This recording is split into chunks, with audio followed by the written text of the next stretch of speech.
Welcome back to the second video of ecosystem.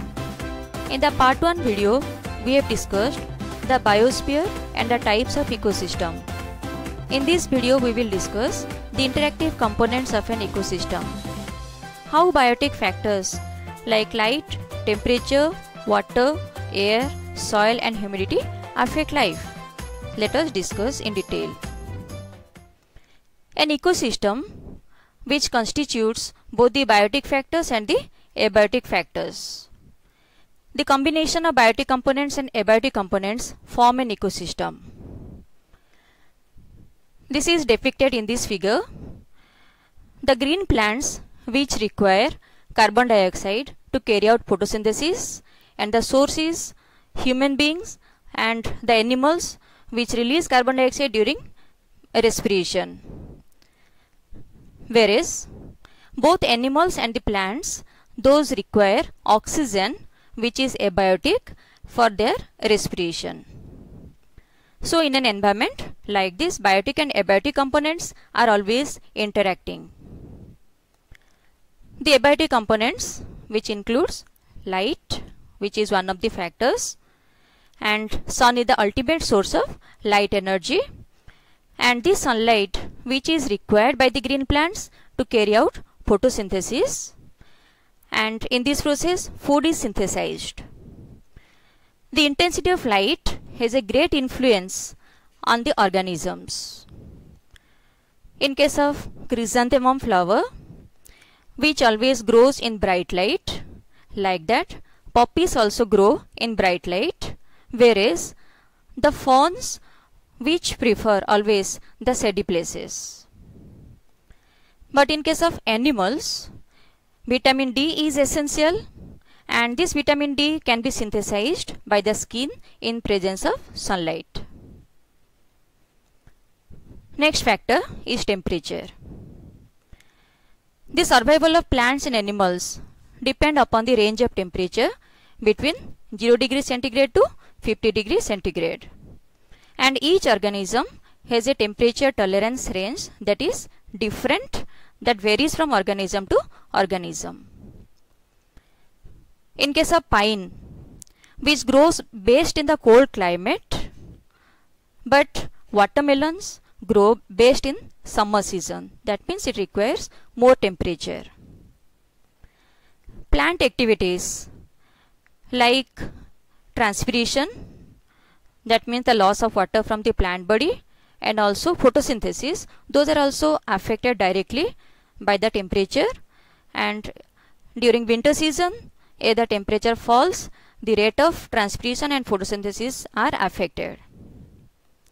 This is the diagram of polar bear, and it survives in very cold region, whereas the insects, those survive best in the warmer region.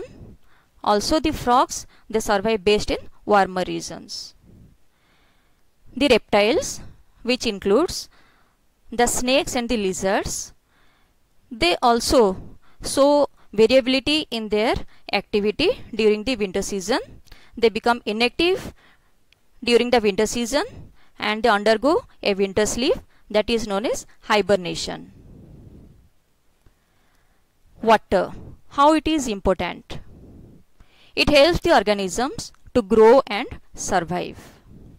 Water is essential because 60% to 70% of water in human body perform various metabolic activities, means various functions are carried out in presence of water only. And how is water essential to the plants? So this water is required to carry out photosynthesis, and also it prevents the plant from drying up during the summer days. And this availability of water also prevails different types of climatic conditions. This is the diagram of the desert plants. So the plant those grow in the deserts are known as xerophytes. Xerophytes have extensive root system. The purpose is to get more water from the faraway areas. And in this case the leaves are modified into spines. The purpose is to reduce the rate of transpiration. Hydrophytes are the plants which grow in water, and in this case the root system is found to be reduced and the leaves show a waxy covering. The purpose is to prevent from decay as they are submerged in water.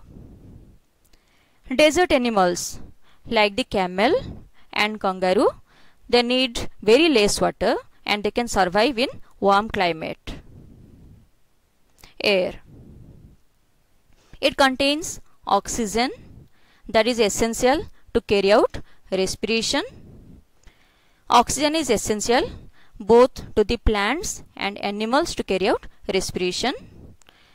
And in plants, air helps in pollination, dispersal of seeds, fruits and spores, and also speeds up the process of transpiration. So rate of transpiration is also affected in presence of wind.